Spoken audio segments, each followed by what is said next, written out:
Good morning, Eastridge Chapel class. I want to welcome you to part 2 of A Match Made in Heaven, which is our look at the Adam and Eve account in Genesis with an eye towards the application, application to marriage in 2021. If you haven't seen the first video, do that now. I look the exact same. I'm wearing the same clothes because I'm shooting this all on the same day. I didn't just have a repeat. It's not like my Tuesday clothes or anything like that. In our first video, we covered the need for a marital exploration. So why we're even doing this conversation, and our first takeaway from this story.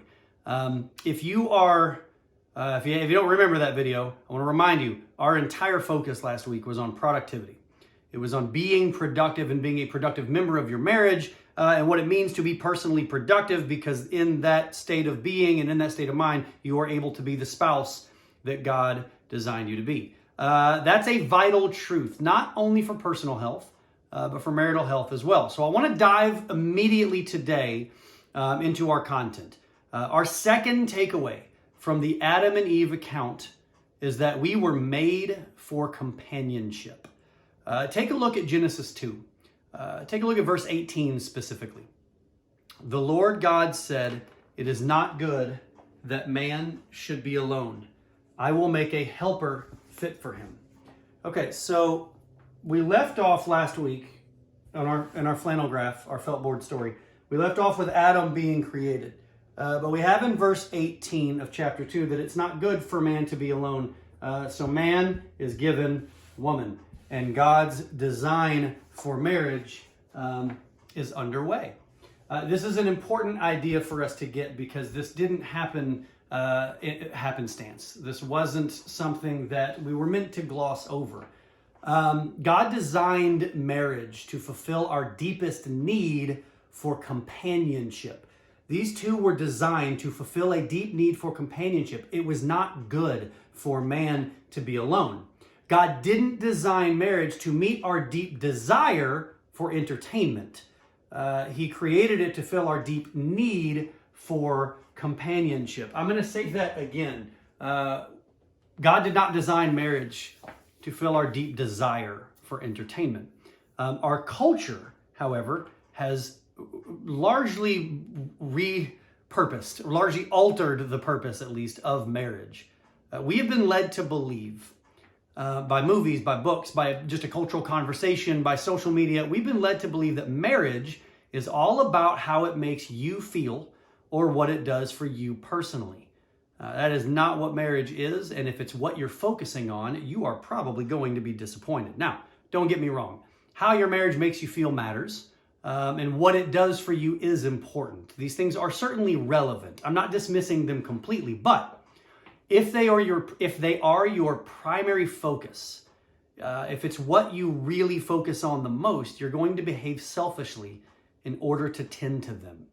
And if your investment in your marriage is only an investment in your personal feelings, then you are being selfish. If your investment in your marriage is only an investment in your personal feelings, then you are being selfish. Tend to the companionship that is meant to exist within your marriage. That means giving to the marriage as much as you take.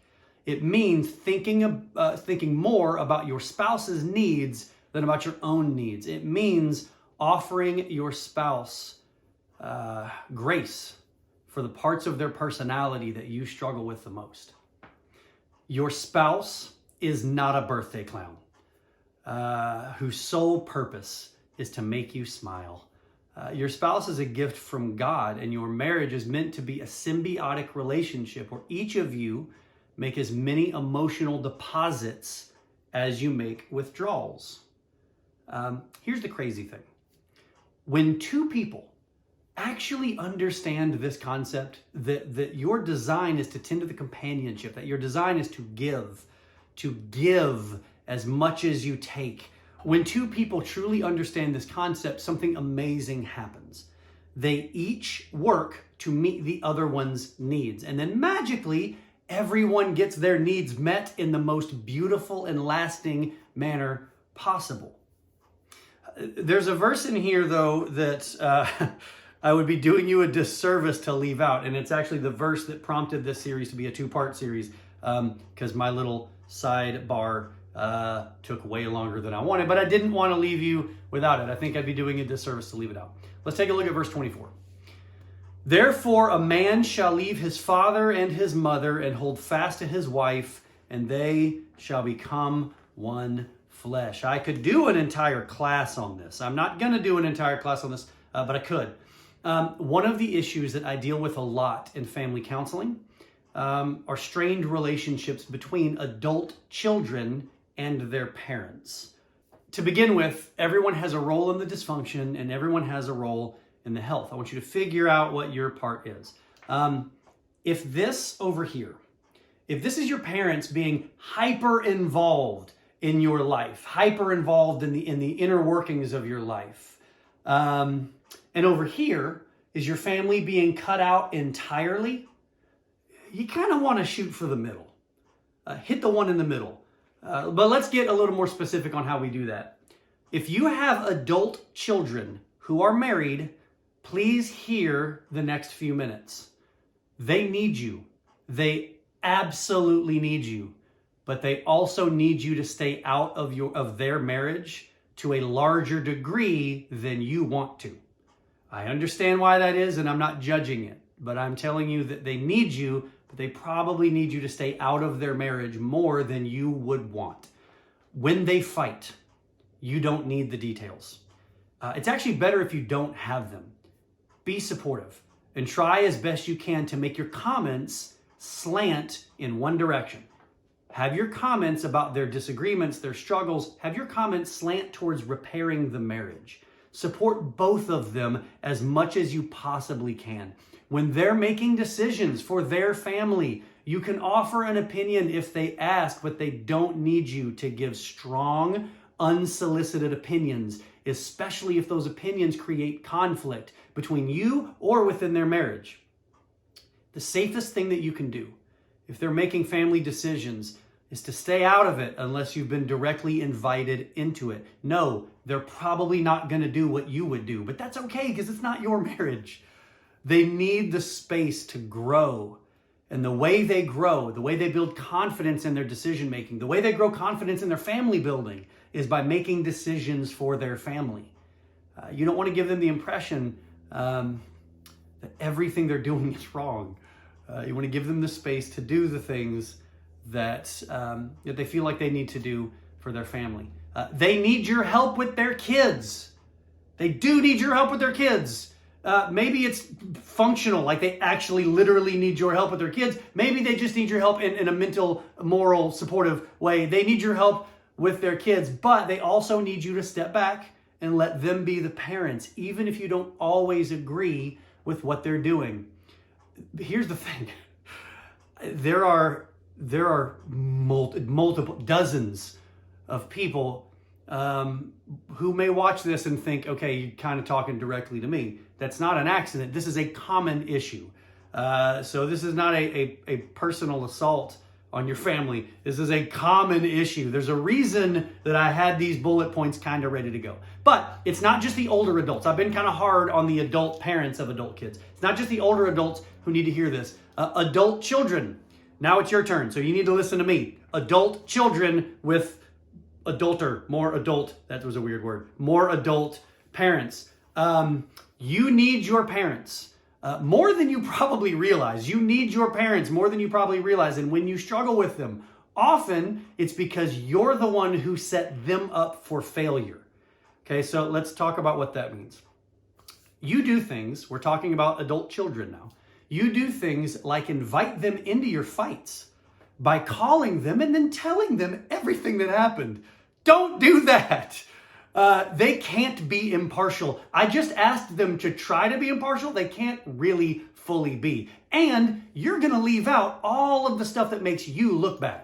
You're going to leave out all the stuff that you did, all the stuff that you said, and you're just going to talk about the horrible things that your spouse said or did, which will leave them the impression that your spouse is way more at fault than she, or more than likely he, actually is. Younger adults, take responsibility for your marriage. Take responsibility for your family.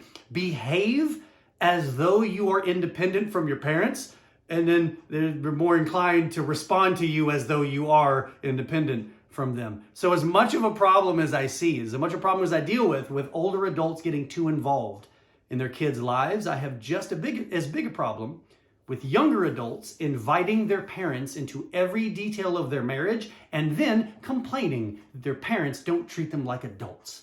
Yeah, they don't. Because if you can't function without your parents, then you're not really an adult yet, are you?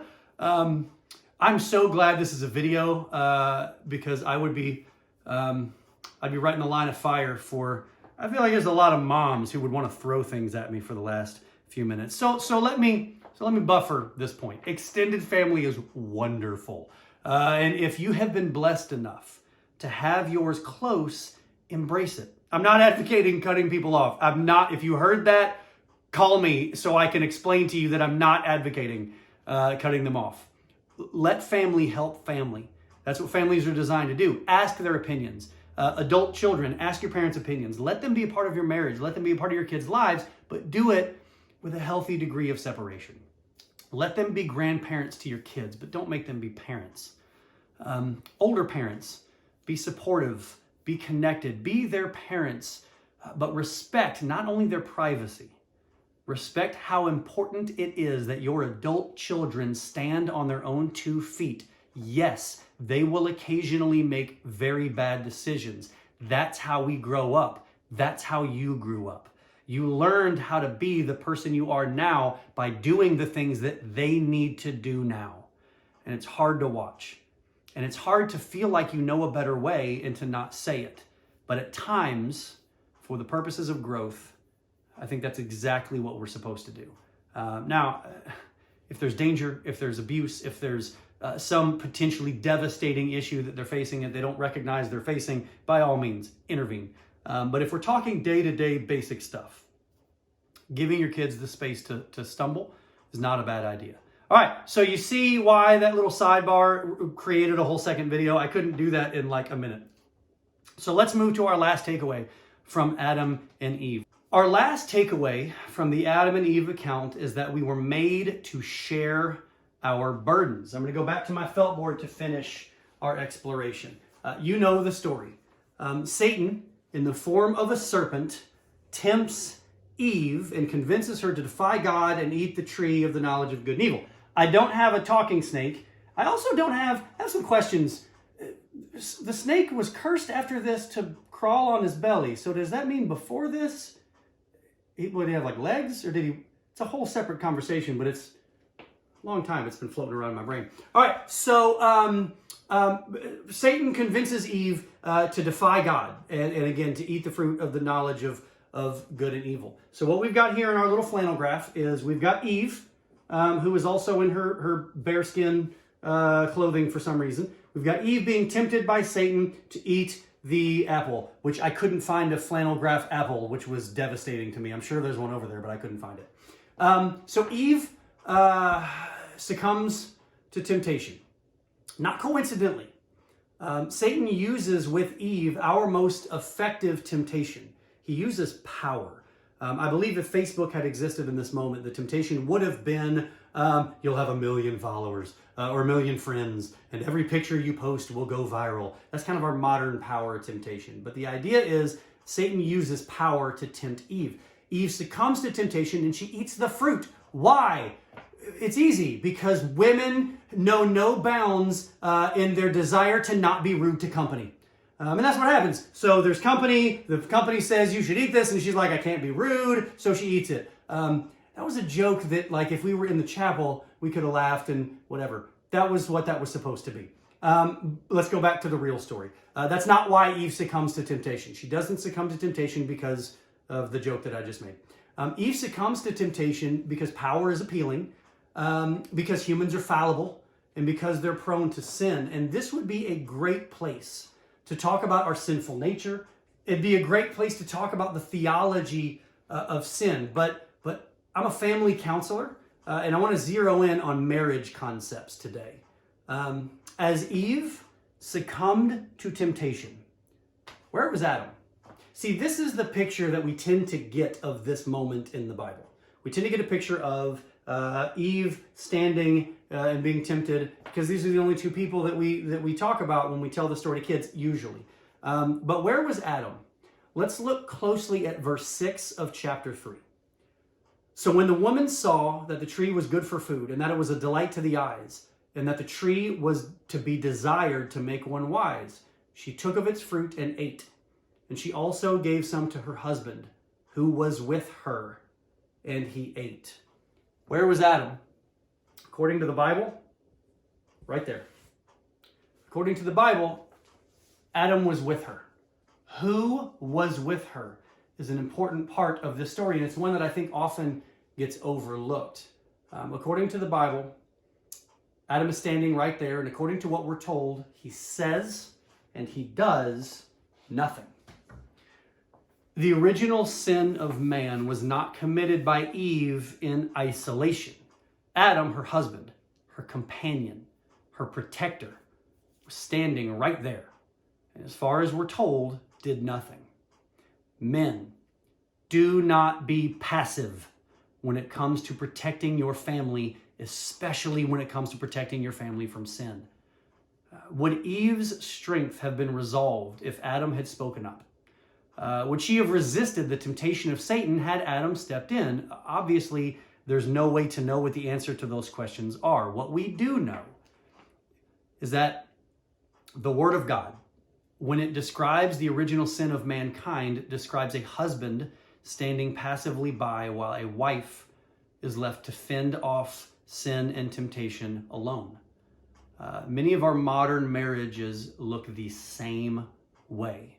We fight individually. We exclude our spouse and we're weaker because of it.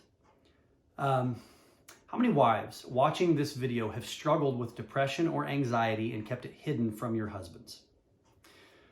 How many wives have struggled with long-term grief, but they don't share it with their husbands? Maybe this is because there's a wife who's afraid to admit what she's struggling with, but maybe it's because the husband's unapproachable. The wife tried to tell you that she was struggling, but your response was to tell her that she was being overdramatic. So now she won't talk to you because she knows that you won't support her. How many husbands are struggling with pornography but won't confess it to your wife because you're afraid of her response? Men, you can't win the fight against pornography on your own. You need accountability. If not your wife, a Christian man who will hold you accountable. How many men, let's go beyond that one for just a minute. That's kind of one of the big, heavy ones. How many men are struggling today with feelings of boredom, of an emptiness that they don't want to confess to their wives? They felt like life was supposed to be bigger than this somehow. They feel on a level unfulfilled. They don't want to say that out loud, so I'm saying it for them, but they feel unfulfilled. They grew up as kids pretending that they were going to be warriors and heroes. No boy ever grew up playing middle management, but that's where a lot of them end up. And it feels exhausting. It feels tiring. Your wife understands. She has also struggled to figure out who she is.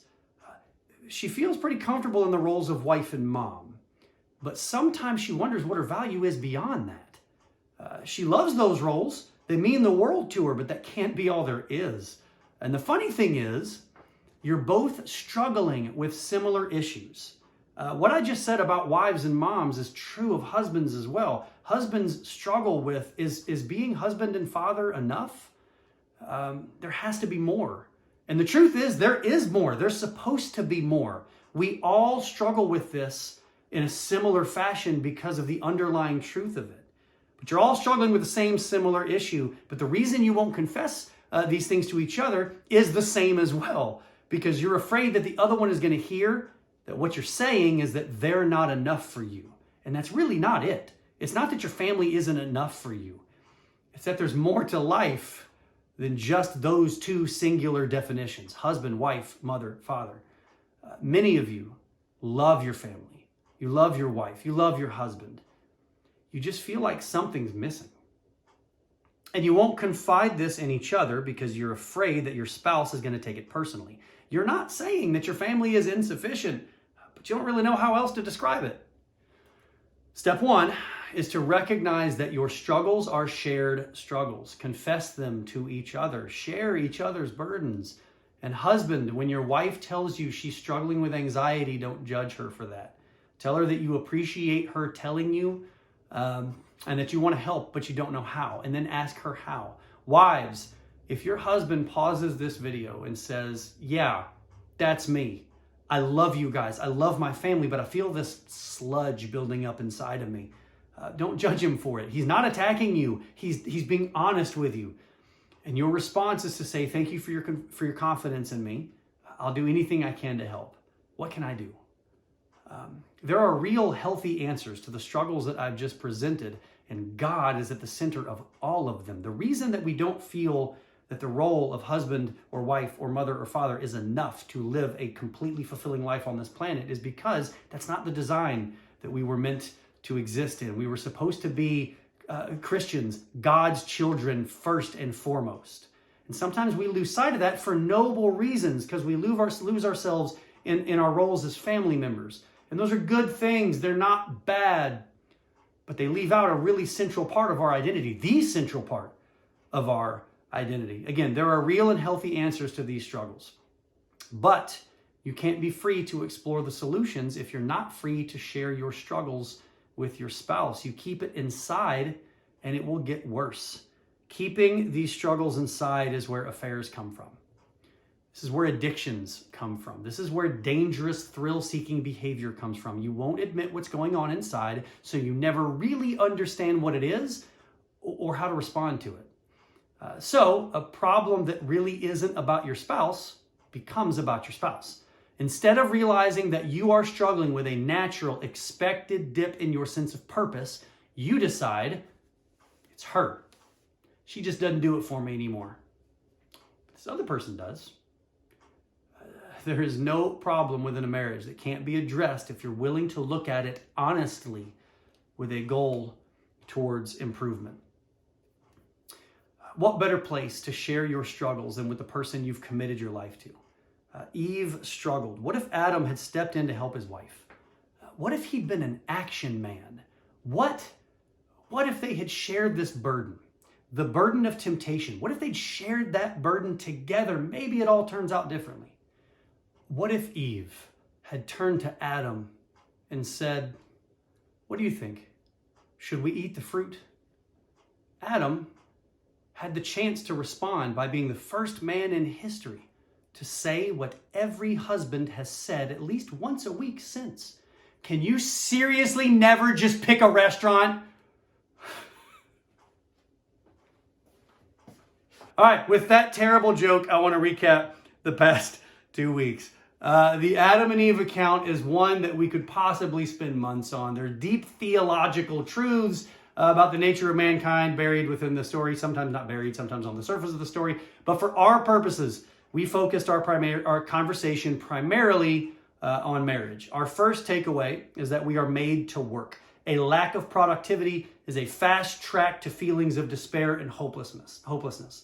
It's not always feelings or a medical problem. That's not always why we feel depressed. Some people mistake the emptiness that's left in their lives by a lack of productivity with depression. Then they say they can't be productive until they feel better, but they won't feel better until they're productive. And so on and on and on and on this cycle goes. You were meant to be productive. Define that word for yourself and for your family because the definition is unique to each one of us. In terms of a marriage, a person who is unproductive is going to suck the life out of a marriage. It places the sole responsibility for marital health on the productive partner. So you were made to be productive. Second, you were made for companionship. Yeah, I know, not you. You don't need anybody. You're a solo hunter. You're a tiger. You're a loner, Dottie, a rebel. Someone from my generation, please name that movie. But yes, you too. You need companionship. If God has blessed you with a spouse, that's where your companionship should come from. If he hasn't yet, then I want you to remember this. If you're looking towards the future, you're not looking for the hottest spouse or for the most successful. You're looking for a companion. You're looking for a best friend. If you feel like you've lost it in your marriage, try this. Okay, if you feel like you've lost this companionship in your marriage, try this. Try assuming you are the one responsible for that companionship not existing, which means it's up to you to revive it. So the game you're going to play is, it is solely and completely your fault. So you are the only one who can fix it. I have no doubt your spouse will be happy to help you stay accountable with that little experiment. All right, last takeaway. We are made to share our burdens. If you are struggling, don't cut your spouse out. If you are struggling, don't do it in isolation, because God didn't design you to do it in isolation. If your spouse is struggling, don't dismiss them. Folks, life is hard. Bad things happen. It is imperative to embrace every moment of the gift of marriage, even the struggles, especially the struggles, and let them shape you into a super marriage. So that is all for our conversation on Adam and Eve and our exploration of the first part of Genesis. I hope you will join us next time as we continue our Felt Board Stories exploration. I will see you soon.